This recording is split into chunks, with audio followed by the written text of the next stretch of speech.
what are the things that we have to note down in order to reduce the disaster. Can you all do that? Yes. Okay. So I like to quote you an example, since we always follow design thinking approach.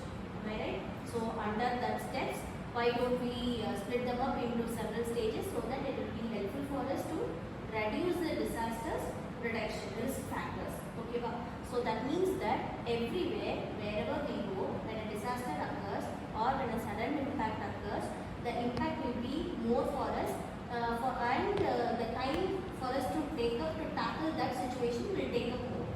So our main aim is to reduce that tackling up scenarios. So that's why disaster risk reduction came into existence. Okay. So under our first step, that is empathize. Am I right? So under which I like to quote you an example here. Okay. If there is going to be any flood that is going to happen here, what will happen here? Obviously, the water will get inside the entire building. So what I have to do?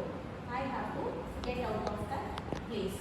And if the force of that flood is lower, then there is not going to be any kind of structural deteriorations. So if that's the case, we have to evaluate everything according to our DT orientation. So we can identify what is the problem and how we can rectify it. Is there anything that you like to quote under empathy for any disasters here?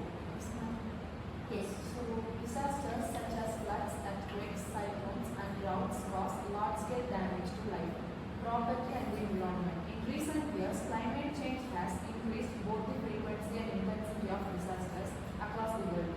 Millions of people lose their homes, crops and even loved ones. Despite technological progress, one of the biggest challenges is that disasters are often unpredictable, and when they occur, communities are not fully prepared. Poor planning, lack of early warnings, limited evacuation facilities and the delayed rescue operations make the impact even worse. The role of disaster risk reduction or DRR is therefore very important. DRR is not only about responding after a disaster, but about reducing risks beforehand. It focuses on preparedness, prevention and mitigation. Yes. So as far as she has covered, whatever problem may be, either the disaster could be a flood or earthquake or anything, whatever we have to do, we have to identify the proper part where we are going to suffer. So that's how the empathy part comes into existence.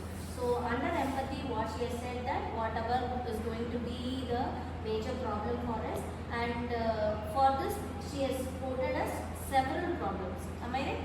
So these all problems could be rectified if one thing has been given as a solution. So what could be the problem statement or define over here? Is there anything? Yes. Today I will explain the role of GIS and information technology in disaster risk reduction. Disaster risk reduction means that efforts we take to reduce vulnerabilities and disaster risk. Here GIS and Geographic Information Systems and IT or information technology are very important because they are provide real-time data, mapping and communication support to manage disaster efficiency. First, GIS. It helps to audit mapping and the risk zoning. It is used to plan evacuation routes and safe shelters. After a disaster, it helps access damage using satellite management. Okay. So as he has said, our main problem is going to be shelter. So if the shelter has been equipped for us properly, obviously the solution and the response time that is going to take up is going to be this. So that is very good. So since we have identified the problem and since we have come into conclusion that if we rectify this, obviously every other problem could be reduced. So we have come to a solution that this could be the matter. So our next step, what is going to be our next step now? Ideation. Yes, what it is? So after defining the problems, the next step is ideation, exploring possible solutions. So this is where we imagine how technology can change disaster management. GIS or Geographic Information System is one of the most powerful tools. So it can create hazard maps that show flood-prone zones, cyclone tracks or earthquake-sensitive regions. By overlaying population and infrastructure data, authorities can identify which areas are most vulnerable.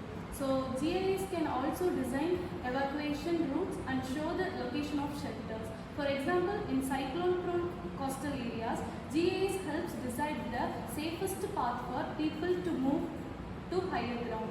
This saves valuable time during emergencies. On the information technology side, solutions include early warning systems with IT. Authorities can send SMS alerts, mobile app notification, and even social media warnings to reach people instantly.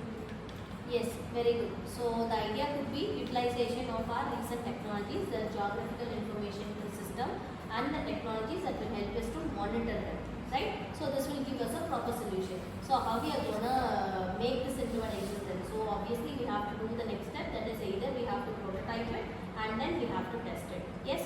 So how we can do it? One solution is ideated. We move to prototypes real-world applications that show the impact of technology in disaster management. GIS and IT are already being used successfully in many areas. For instance, in flood management, GIS-based models predicts flood levels by combining rainfall, river flow, and topographic data. These forests helps authorities on communities well in advance. In earthquakes, GIS helps identify fault lines and vulnerable infrastructure like bridges and buildings. This allows planners to strengthen construction and reduce damage before a disaster happens. Drones and satellites integrated with GIS are used after disaster to assess damage quickly. This reduces the time needed for relief planning. Prototypes also include the mobile apps that guide people during disaster by showing safe shelters, helplines, and emergency instructions.